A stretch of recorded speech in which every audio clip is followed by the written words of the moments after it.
Welcome to another eDesign Codemakers tutorial for game design.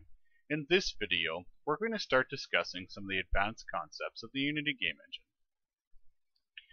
For previous tutorial videos, we've had Earl walking in place, not really interacting a whole lot with the rest of its environment.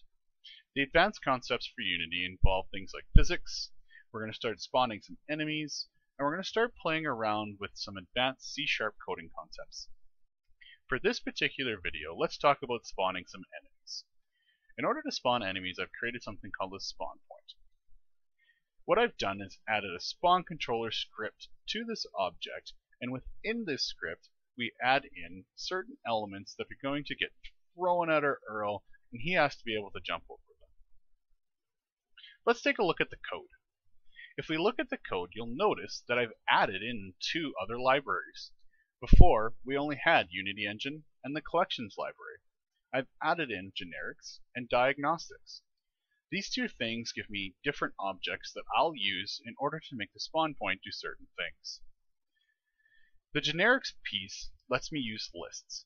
Lists are really cool because what they do is enable me to group together certain things that are of the same type. In this particular instance, I wanted a group of game objects, because what we want to do is create new game objects and throw them at Earl. I've used our start and our update loops to do certain things as well.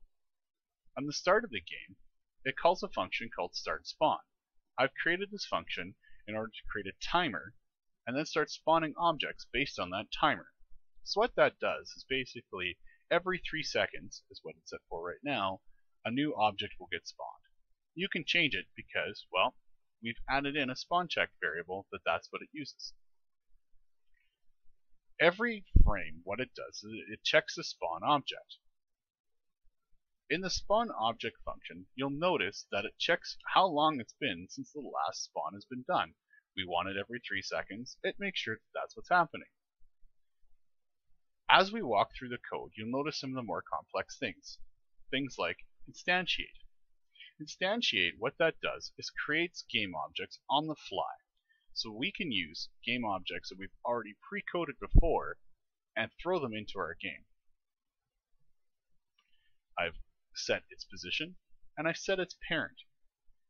I've increased our spawn check time so that as our timer is running, it can continually check for our spawns over and over and over again as long as the game is moving.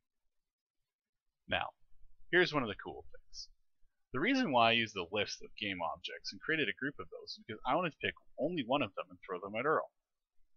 You can make this list as long as you want, but I made 3 objects.